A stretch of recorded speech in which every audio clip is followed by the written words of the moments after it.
Good afternoon, anybody who's going to join me or anybody who's going to watch this video later. Welcome to my live stream.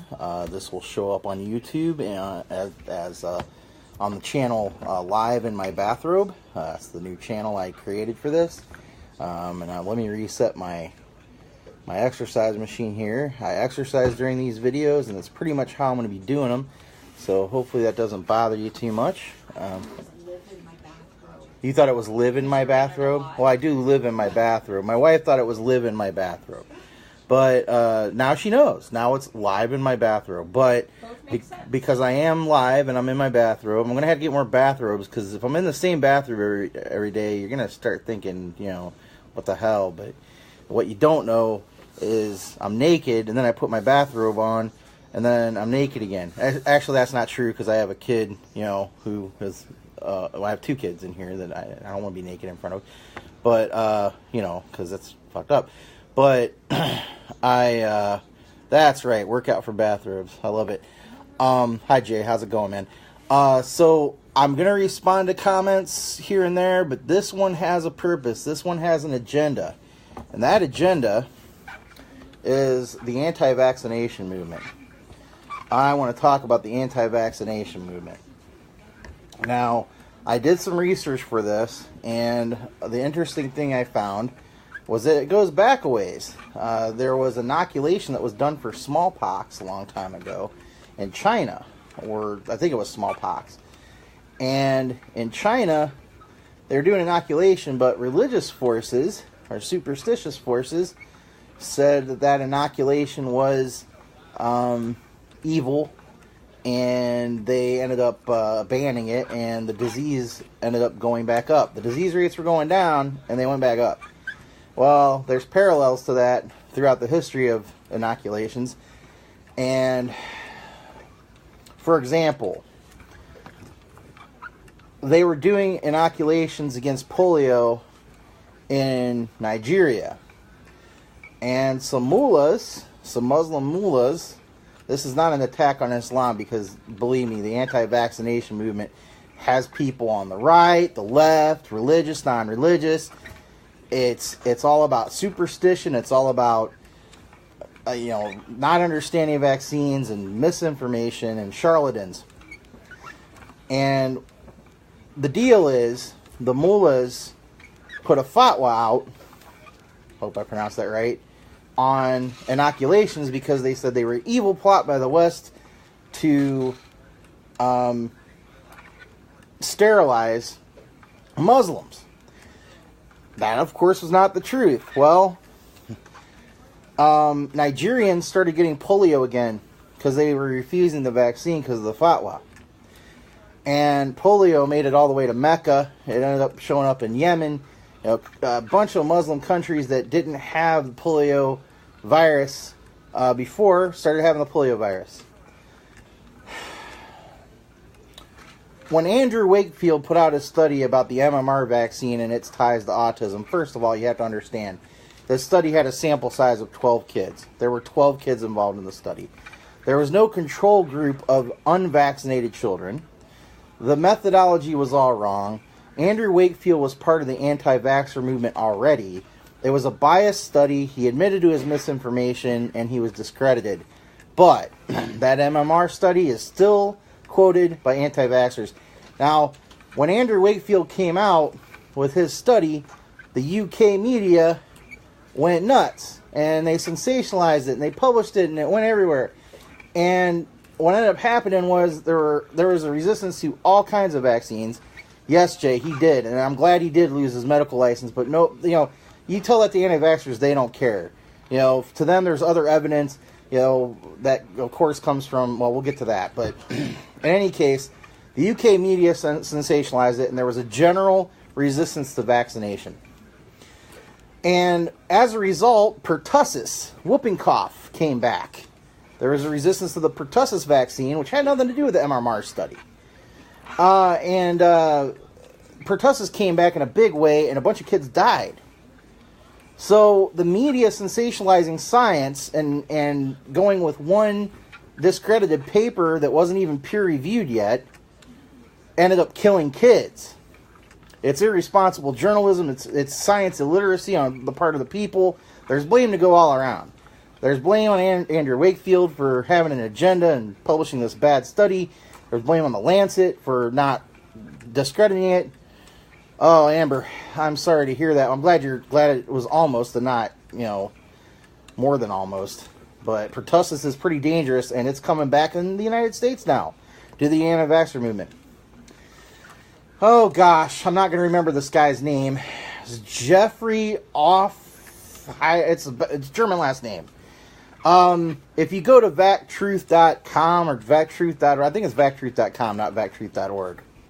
I'm glad to hear your daughter's healthy, Amber. That pertussis is pretty nasty. Whooping cough went around when I was a kid, and it's pretty horrible. Dangerous as hell.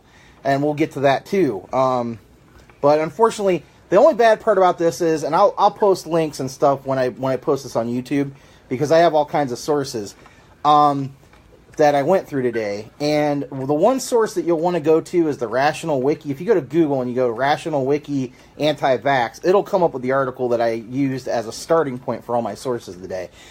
And it gives charts. That's something I wanted to get to later. But anyway, the guy who was the founder of VacTruth, Jeffrey whatever his last name is, German last name, but he lied about on his bio about being a Navy rescue swimmer.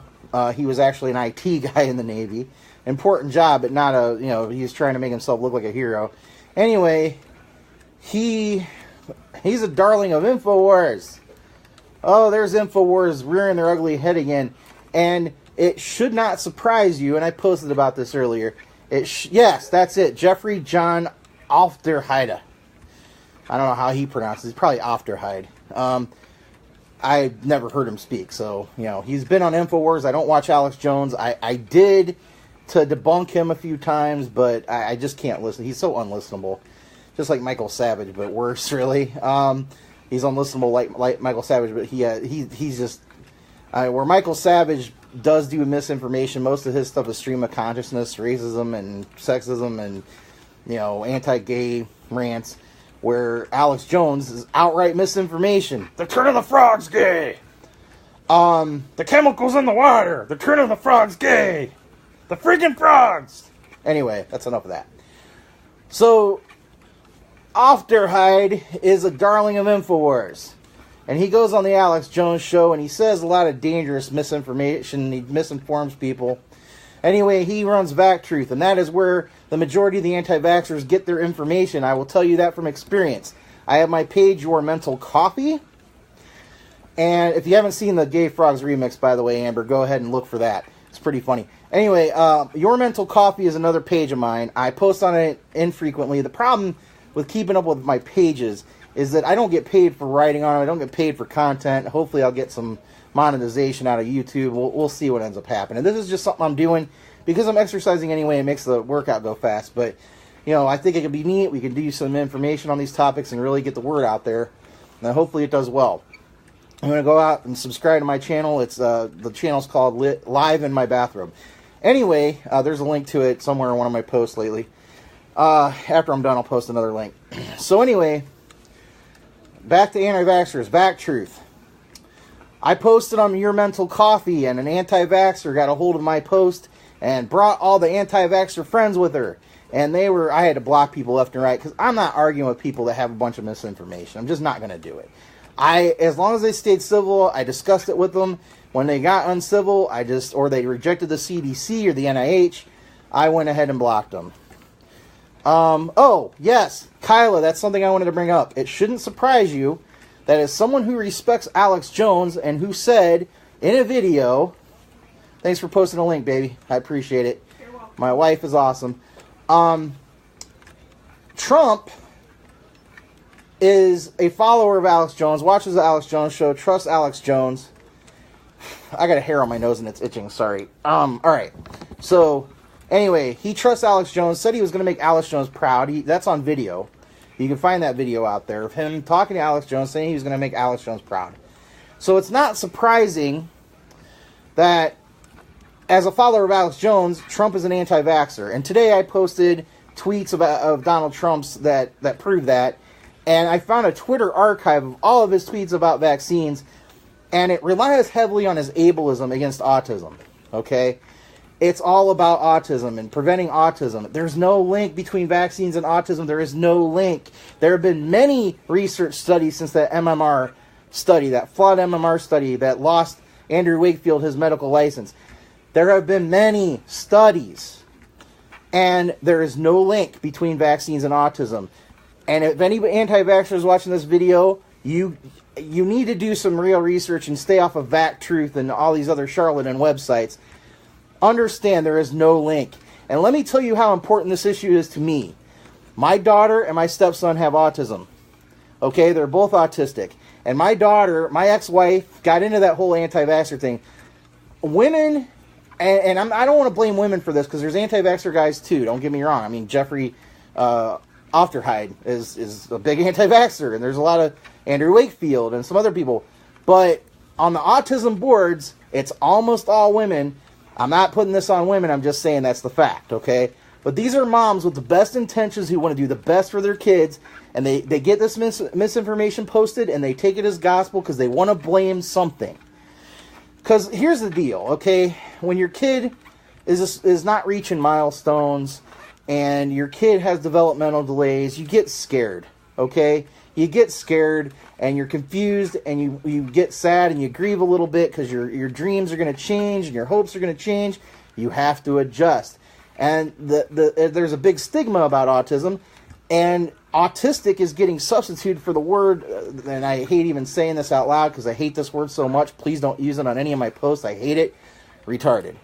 Autistic is getting is the replacement for retarded, and it's wrong. Because I know so many people with autism, so many autistic people who are smart, they range in the same spectrum as everybody who's neurotypical. Neurotypical is a weird word because, people have mental illnesses and seem, they're compared to autism, they're neurotypical in some ways or whatever, but they're not really neurotypical. That word is kind of losing meaning in an era where we can diagnose things better and understand things, but we're still not understanding mental illness all that well in the brain chemistry. And the testament to that is it's really hard to find drugs that help. It can take up to a year experimenting with different kind of drugs before you find something that adjusts your brain chemistry so that you don't show certain behaviors you want to get rid of. Anyway, people get scared and they want to find a way to, quote, uncure it. They aren't given the information that they can't do that. They aren't given the information that there are therapies, that early intervention helps, that, it's something that you live with. People told me it's a blessing because God doesn't give you more than you can handle. Oh man, that pissed me off so much. Or it's a curse because you're an atheist. I've heard that one too. And both of those types of people go fuck off. It isn't a blessing. It isn't a curse. It just is.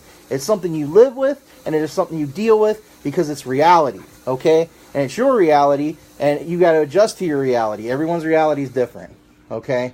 Reality is, to a big point, subjective. So it's a reality you have to deal with. Anyway, this position is near and dear to my heart because I went through that when Caitlin was young. After she got her diagnosis, we're going to autism support boards and all these other things. Of course, Autism Speaks thinks that, there can be a cure found for autism, and, they treat it like it's a disease and not just a different neurological wiring. That's why a lot of autistic people hate Autism Speaks, by the way. Although I did post an article from them earlier because it was an honest article from a doctor, and I liked what he had to say. It was about gluten and casein-free diets, but we'll get to that in a minute. So I had to deal with this anti-vax thing because my ex-wife fell into it. And I'll tell you what, there were a lot of people out there making some points that seemed so good. They were given statistics and they were given facts, and they were presenting them as facts and talking about thimerosal and mercury, and there's no acceptable level of mercury for an infant and all this other stuff. But you had to dig deeper, and you had to dig into studies. And then there was the MMR study that was everywhere. Everybody was quoting that. Here's a scientific paper and published in a scientific journal. You had to dig deeper, and you had to look for peer review. And I did all kinds of investigation. And, of course, Caitlin is vaccinated because I believe in science. I think science is the best way to explain the universe that we have right now. So, yeah, I was reading Jay's comment. Reality is insanely subjective. Yeah, it's true. Jay, confirmation bias and all that, it is really tough to adjust people's reality.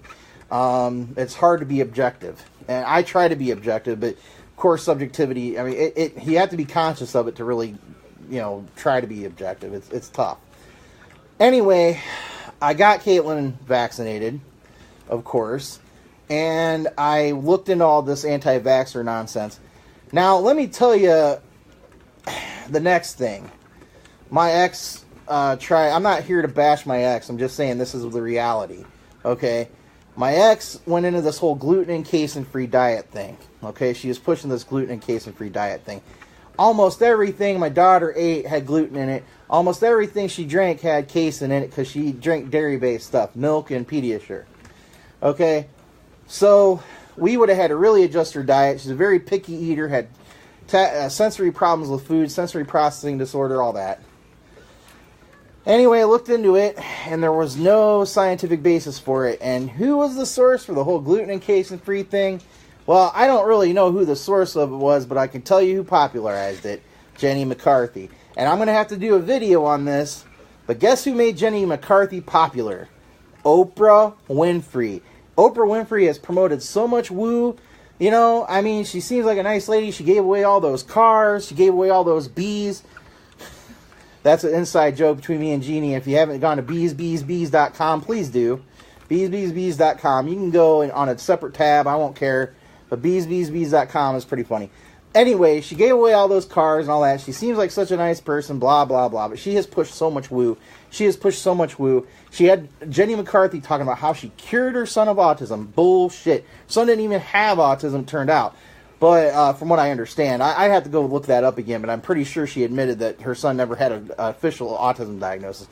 And then Oprah Winfrey pushed her, and all of a sudden gluten and casein-free and anti-vax and blah, blah, blah. Oh, gosh, Jim Carrey disappointed me because he went along with Jenny McCarthy on the whole anti-vax thing.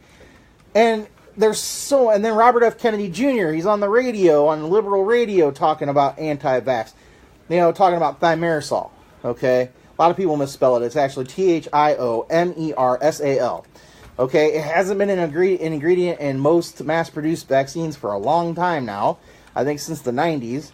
So it wasn't there when Caitlin got vaccinated, okay?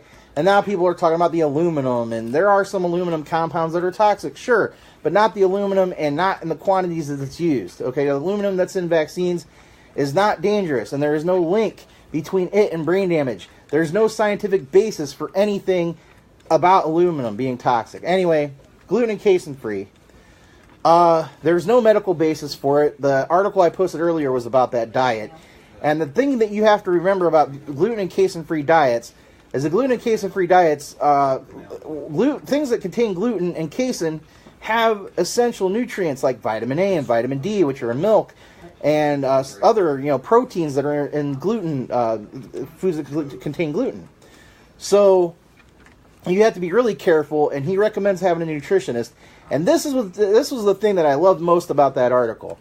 He said, get your babysitters, your teachers, your therapists, all to buy in on it and document behavior changes. Because, of course, the first thing the article says is parents have reported behavior changes, right? And developmental changes. But that's parents talking, and that's confirmation bias, right? You get some objective sources to actually collect data, and you have data on the issue. Then the data shows that gluten and casein-free diets don't really do anything. There's no medical basis for it. And it's just something that Jenny McCarthy put in her book, and it got out there into the mommy blogs for autism, and all the support groups. I can't be in any of those support groups. There's so much religiosity and superstition and pseudoscience. Back to the pseudoscience and the anti-vaxxer thing, because this wasn't supposed to be about gluten and casein-free diets. It's just something that came up while I was looking for my information, because, again, that's near and dear to my heart, because they tried to push it on me. It wasn't just my ex. It was other people on the blogs, on the message boards. Anyway, Vaccines, right? They talk about measles and how that anti-vaxxers will tell you that people die from vaccines, people get really sick, people become disabled. One of the authors for Vac Truth actually blamed vaccines, the Hep B vaccine, for shaken baby syndrome murder. Kid was murdered. The baby was murdered by the kid's parents, and the cause. The coroner said it was shaken baby syndrome. There were multiple skull fractures and encephaly and all kinds of encephalitis and all kinds of stuff. Well, the swollen brain, encephalitis, came from being shaken and from that brain rattling around in the head, and there were skull fractures, so that baby was, thrown up against the wall and everything. It's heartbreaking to hear this, I'm sure. And this woman said that the Hep B vaccine caused the encephaly, and went on to say that causes skull fractures too. This is how just over the top they are, and over the edge they've been, and how far out on the fringe. They will say that vaccines kill people, but let me tell you something. There is a chart on that Rational Wiki page that you should definitely visit, the anti-vax Rational Wiki page, that shows you the complications with the vaccines and the complications without the vaccines. Well, the complications from measles, okay, there are 1 to 2 deaths or 1 to 2 complications in a million. If you actually have measles, it's 1 to 3 deaths in 1,000. 1 to 2. The whole thing with vaccines is they're deemed safe when the risk to the population is low. Okay, when the risk to the population is significantly lower than the risk of the disease. So measles can cause disability and death, and the vaccination might cause 1 to 2 complications from like allergies to the vaccine base. People with egg allergies, I think, have a problem with vaccines. But yeah, people with autoimmune disorders. See, here's the thing: we got to talk about herd immunity now. And Penn and Teller had a show, one of their bullshit episodes, where Penn and Teller were both throwing balls at bowling pins, and one of them, I think, Teller had no screen, and Penn had a screen with holes in it, okay, that the ball could fit through if you got lucky. So, Teller is knocking these pins down left and right, and Gillette is not knocking anything down because, the balls are bouncing off the screen. Might have got 1 or 2 through, right? That's how herd immunity works, because think about this, okay? I mean, most of my friends are going to get this anyway, but I'm probably preaching to the choir, but I'm doing this video for the public, so here you go. You take half the people, right? They're naturally immune, okay? Their immune system can take the disease. They might get sick, but they fight the disease off, or they're just carriers, right? Well, then, you got the other half of the people, they get the vaccine. The vaccine is 60 or 70% effective. And in the case of, I think, measles, mumps, and rubella, and pertussis, and polio, it's a lot higher. But the flu vaccine is like 60% or something like that because it's predictive. It's not, we don't know exactly which strains are going to get out there or how it's going to mutate, but we can predict how it's going to mutate. So, the vaccines so let's say they're 60% effective, and half of the population wasn't naturally immune, wouldn't have been able to fight it off without the vaccine. So all of a sudden, you got 60% of those people, that remaining half, that are immune because of the vaccine. Well, now you have 3/5 of those people, okay, another 30% immune. So you only got 20% that aren't immune. Well, the disease is going to have a lot harder time spreading if 80% of the people are immune as opposed to 50% of the people whose natural immunity will fight it off. Now, you have a lot of different opposition to vaccines. You have religious opposition, although, and you have religious exceptions, by the way, in 48 states in the United States. 48 states in the United States have religious exceptions to vaccines. All of them have medical exceptions. If your kid's allergic to vaccines, they're not going to get vaccinated. If you have autoimmune disorders or there's some other medical reason why you can't get vaccines, that is legitimate. But religious objections, there's only really 1 or 2 religions out there that actually expressly in their dogma say vaccines are bad. Most don't actually say it in their tenets, and the people cite religious exemptions because they've heard this anti-vaxxer misinformation. You have libertarians who say it's your body, it's your choice, but that argument fails here, okay? Because we're talking about population immunity. Population immunity keeps us safe when half the population isn't immune, or their immune system's not going to be strong enough to fight it off. And we're talking about children and the elderly here most of the time. When you're talking about half the population can't fight off the disease, that's a lot of people that are unsafe. And if you can fight off the disease more and prevent its spread by making vaccines mandatory, you should. But libertarians say you can't make it mandatory. My liberties, my freedoms. Well, what about other people's freedoms? Your freedoms end where other people's freedoms begin. Okay, you can't put other people in danger for your individual freedom.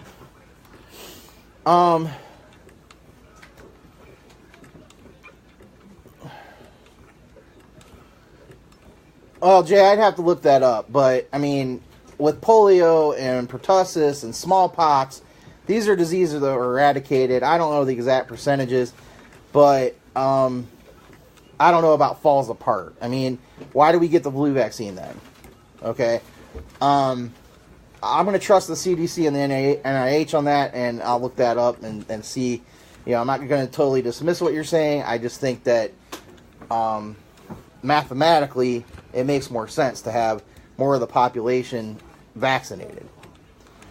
And I've gotten the flu shot every year for the last several years. I haven't gotten the flu, and I've been around people who had it. So, you know, I used to get sick all the time. So, back to that chart. Go to that chart of Rational Wiki. It'll tell you which diseases have more complications and how many more people they kill for unvaccinated populations than vaccines do. There is always the rare possibility and tragic possibility a vaccine will cause a problem.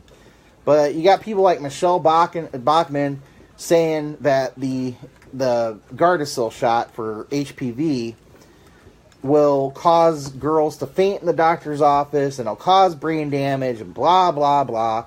It's simply not true. My daughter just got her second Gardasil shot. Stepkids both have their Gardasil shots. It isn't dangerous, okay? And I know my anecdote doesn't trump, you know, statistics, but statistics trump her anecdotes. Statistics bear me out here, okay? I wouldn't say it if they didn't in this case. Vaccination is very important, especially with diseases that were nearly eradicated. We nearly eradicated polio. Measles is making a huge comeback in the United States.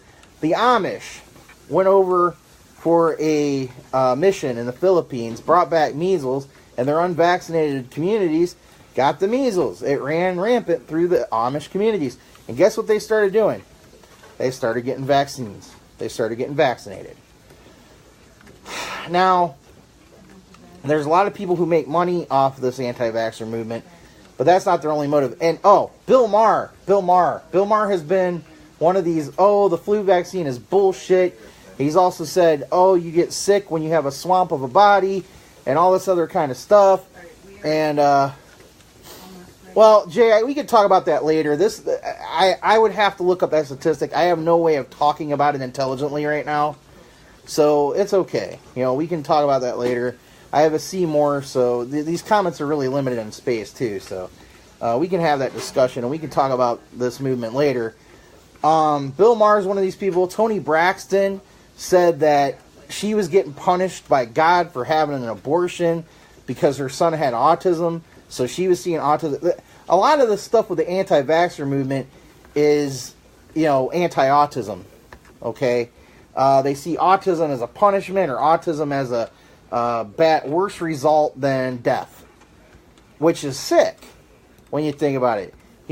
People think that autism is worse than the measles killing your kid or pertussis killing your kid.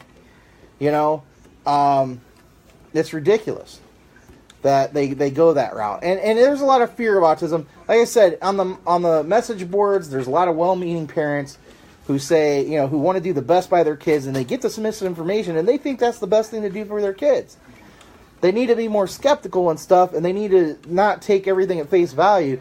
But when they see all these women they trust because they know them and from the message board, they might have been talking to them for a few years, all of a sudden they get these quote-unquote facts, these things presented as facts, all this misinformation, and some of it's coming from people who seem to have authority, like Robert F. Kennedy Jr., radio show host, who really don't have any authority, but it sounds like they do. It's understandable that they buy it, but this is your kid's life at stake. This is your kid's life at stake. You can't just put your life of your kid in someone else's hands. I don't care how much I trust a parent. I might trust somebody to babysit who I know really well, but I am not going to trust some person on a message board about autism, about what's best for my kid. I'm going to go to the professionals. I'm going to go to the psychiatrist. When I go into the IEP, I'm going to talk to their speech therapist, their teacher, the psychiatrist, the psychologist, all that. I am not going to trust people on message boards. And they're the worst. They really are. They swarm your mental coffee page with all kinds of... that post is still up, but I blocked a lot of people, so you might not see a lot of the comments. They might still be there. I can't remember if they go black and they're there or not. But I gotta push my glasses up my nose. Sorry. They do have to be adjusted once in a while. So anyway, the article on Rational Wiki is really, really well sourced, and I went to other sources from there, and it's just a lot of this stuff comes from whale.to also. Whale.to is a big conspiracy theory site, and a lot of conspiracy theories about autism come from there. It's about population control, anti-vaccination is. Population control, it's about going against God, going against nature. A lot of these people, natural news, they'll say that artificial stuff is why vaccines are bad, because it's artificial. They'll say that it has material from aborted fetuses, which isn't true. Any embryonic material came from embryos that were fertilized in the 1930s. If there's any material from aborted fetuses, those stem cell lines came from aborted fetuses that were aborted in the 1960s. So, so that's the anti-vaxxer movement in a nutshell. They're very dangerous. They have brought more... they have brought diseases back that were virtually eradicated. And it's something that we have to fight with good information. So, you're hearing my child and my wife in the background, maybe. Want to try gravy? No. So, she's had a lot of developmental milestones lately. I'm sure some of you have seen those posts. So I'm 31 minutes in, and I'm kind of done with the anti-vaxxer movement. If anybody has questions or topics, I know Colin said he likes turtles. Well, I like turtles too. I had a pet turtle one time. I named him Speedy, and he escaped. Yeah, that was a long time ago. You shouldn't really keep turtles as pets. But when we see them in the road, we turn them... in the direction, they would take them in the direction they're going and help them cross the road. Does anybody have anything they want to talk about? Scrambled eggs or salty? Because this is what I was going to talk about today. I could talk about the last election because that was on my mind today. That's because one of my friends brought it up and said, I like Hillary Clinton, yes or no? I like Bernie Sanders, yes or no? I like Rex Tillerson, yes or no? And he was just basically trolling people for a poll, I guess. Peter Cyril is the friend. In case he watches this video, I'll give him credit where credit's due. And I had a lot of people that didn't like my criticism of Hillary Clinton's campaign. And, I voted for her, but her campaign was terribly run. And people don't want to face that fact. But Donald Trump is the least popular GOP candidate in my lifetime. And she lost to him. And I don't care about the Russian hacking, and I don't care about Bernie Sanders, and I don't care. She did not reach the 46.9% of the voters who stayed home. So, Oh, Jay, I hope so. But then again, what happens if they all go? You know, I heard Kelly is part of that pact. And Kelly's been the one who's been trying to keep Trump under control. But then again, if you look at Trump's Twitter feed, which I unfortunately did last night, you probably saw all my rants about that if you follow my post. No one's controlling him on Twitter. And people pay attention to what he says on Twitter. And they kind of treat it like it's policy or the direction policy is going to go. I mean, the guy is a horrible racist, and he's just... He doesn't have any sense of the gravity of the situation. Like, he said how wonderful it was to be in Las Vegas. It's tragic that he had to go to Las Vegas. Treat that situation with some gravity. It's ridiculous. I don't know. I mean, Trump always says he hires the best people and he's a good boss and he knows how to run a business. If that's true, why does he keep losing his staff? Why does he keep firing people and they keep resigning? It's because he's not good. He's a horrible boss. And the whole, you know, we should have seen that on The Apprentice. I didn't really watch The Apprentice, but he's just obviously can't keep people, and people keep resigning, he keeps firing people. He does not have a stable administration. I think we could make a 14th Amendment case for him not upholding the Constitution because he's not giving people equal protection under the law. I think the territory of Puerto Rico should sue under the 14th Amendment because Trump went to Texas and Florida and gave them, you know, I don't know how good of a job he did in Texas and Florida, but I haven't heard, you know, the amount of complaints I did with Bush in Louisiana and New Orleans specifically.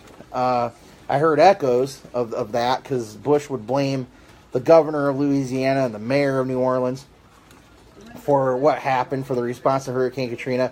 And, of course, Trump was blaming the mayor of San Juan for the problems in Puerto Rico. And I just think that he treated them with disdain. He didn't go down there fast enough. He went golfing. This is another echo. Bush went and celebrated, W went and celebrated McCain's birthday with him in Arizona before he went to Hurricane Katrina, before he went to the where the aftermath was. He popped up in New Orleans 2 weeks after. Well, Trump popped up in San Juan 9 days after the Hurricane Maria hit in San Juan, and he went golfing beforehand. He went golfing. He dedicated a golf trophy to the people of Puerto Rico. How insulting is that? Then he threw paper towels at the crowd. Do you know? I didn't know this. I found this out later. Do you know that he was going to do that with cans of chicken? Canned chicken? He was going to throw canned chicken into the crowd after the paper towels.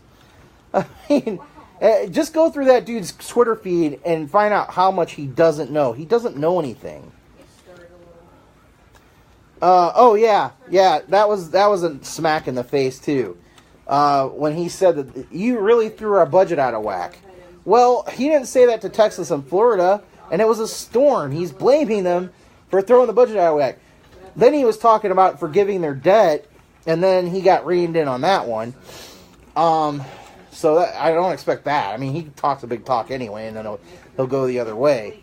But their debt, John Oliver has a really good thing on Puerto Rico about how their debt came to be and how they can't declare bankruptcy because Title IX doesn't apply to them because of Strom Thurmond. Strom Thurmond introduced a clause in a bill so that they got exempt from Title IX bankruptcy. So, our legislators caused problems for our territory. And now they're dealing with it because they have all kinds of debt and they need relief and they can't pay for it. They can't pay for their rebuilding. And they need people to help them out. And the American people should just forgive their debt. I mean, we have enough debt. We can absorb that $70 billion. I mean, I don't want any more debt, but what are you going to do? I mean, I don't think it's fair to Puerto Rico, especially when, Puerto Rico's representation made some bad decisions too regarding that. They agreed to pay back that debt before they were paying any expenses like building hospitals and things like that. So, but they weren't expecting to get destroyed by a storm either. Category 5 hurricanes. I mean, people say climate change is an effect in that. I don't know. I would say it is. Warmer waters make more violent storms. That's climate change denial I'm going to have to go into one of these days. People denying climate change. I was talking to Brandon earlier on one of my posts. I think it was Brandon, who brought up sources on wiki pages. And Senator Inhofe, who says global warming is a hoax, was talking about, he was talking about scientists backing him up, and he put all these sources on his page. Go to each and every one of those sources. If that page is still up, I haven't looked in a long time, but if he still has his global warming as a hoax page, go to every one of his sources. Every single source contradicts him. Every single source. Every one. It's amazing. Sources are funny, man. You have to check your sources on wiki pages. The Rational Wiki page had all kinds of sources, and they were good. I checked into a lot of the sources, especially on information I was going to bring up. And the sources are good, okay? They point to scientific papers, they point to solid articles, they point to sourced articles, and it's all good. Now then you take somebody like David Barton, okay, who doesn't have footnotes in his book. He has endnotes. He has like 453 endnotes in his book Original Intent, which is about how the founders intended the United States to be a Christian nation, which obviously is historical revisionism. His sources... This is what he'll do. He'll either take part of a document, an original document, like a letter from one of the founders to somebody else, and he'll ignore the rest of the document where, okay, the point is made that this person thinks the Christian religion is great, but elsewhere in the document, that same person, supported separation of church and state, which David Barton says is a myth, that the founding fathers didn't believe, blah, blah, blah. Well, they did. They supported separation of church and state. I think a lot of my friends know that. But in the book Original Intent, he'll either do that with a document, or he will quote another source. And you go to look for that quote, and that quote source, it'll be another source. And then you go and find that quote in the other source, and it's another source. 5 sources later, you find out that quote that was supposed to be from George Washington was from a sermon about George Washington, and it was a made-up story that came out 87 years after George Washington died. And that's the kind of thing that David Barton does. So sources are funny things. You got to be careful. You got to be discerning, and don't take things at face value. Even if something goes with your point, make sure you check the sources. I'll tell you what, I love being told what I want to hear, like anybody else does. But when something just sounds, they end up having links to this and that seem to support what they're saying. Here's my link that supports this idea. Then you go to that link and you find out that it doesn't support that idea at all. And this is one thing I found out with spanking in particular. Oh boy, I should get into corporal punishment one day and talk about, people spanking their children. I think spanking is between consenting adults and no one else, damn it. There have been studies on spanking, and some of those studies on spanking, some of the articles on spanking will cite these studies, and the studies actually show that spanking does modify behavior, okay, in a desirable way, a way that the parents desire. But the key here for me is that it is still assaulting your kids. I don't care if it works, it's assaulting your kids. And I don't want to hear, a little smack on the butt's different than, beating them, blah, blah, blah. It's an assault on your child. It's a temper tantrum. I think a lot of parents have done it and regretted it. And I think a lot of parents have done it and not regretted it. I grew up with corporal punishment. I grew up with a belt. I grew up with the boot to my butt. I grew up with corporal punishment. But the thing is, it can modify behavior, but it often makes kids who are better at not getting caught, and it makes more polite children, not better children, not more moral children. Okay? As in, they don't necessarily show a lot of empathy for other people. They don't necessarily... They do things that are immoral, and they're better at not getting caught at it. They'll be polite in public, but behind your back, watch out. But I went to this article on spanking. I cited this study. I looked at the study. Study didn't really back up the claim. that spanking caused, that spanking didn't work. Okay, the efficacy of spanking was called into question, and that source did not back up the idea that spanking wasn't effective. It does, that study does show that spanking leaves psychological scars. So, yeah, be careful with your sources. Make sure they actually back up your ideas before you use them. I've fallen prey to that. I've posted things without being critical because the headline, was something I supported. And I regret that. And I've had friends call me out on things. I had friends call me out on nuclear power, and boy, was I wrong about that. But I don't mind being wrong. There's a way to go about telling people they're wrong. Don't be rude about it, but yeah. Your sources have to back up your ideas. In any case, I am coming up on 45 minutes. I think I'm going to stop and do 40 minutes later because it's getting hot in here and I really want to drink water. And I think I've run out of things that I was going to say. This was supposed to be about the anti-vaccination movement, and I've deviated. But thank you for joining me. I hope you enjoyed it. And I hope if you're not on the live stream and you're looking at this later on YouTube, that you enjoy hearing me talk. And if you have any other topics you want to discuss, please let me know. And please subscribe to my YouTube channel, even if you don't go to watch it. Like my videos because you're my friends and you love me. And I assume you love me anyway. I love you. And you're stuck with me. I'm not getting rid of you unless you get rid of yourselves. I'll tell you that. Anyway, so go and like and subscribe and share them. I mean, they're not great. I don't have great production value. I'm hoping to change that, but this is something I wouldn't mind monetizing. It'd be great. And this is content that's original. It's just going to be me talking with the facts I found and talking off the cuff and giving my opinion on things, but trying to give you some information and facts, some factual information, some stuff that's not based on misinformation. And I like to debunk things, and I like to tear things apart. And I'm over 45 minutes now, and I'm still talking. But also let me know what your comfort zone is. Can you hang out for 45 minutes? Can you hang out for 85 minutes? Because I'm going to do this 85 minutes a day. But breaking it up is probably a good idea. But I'm not going to do it for 10 minutes.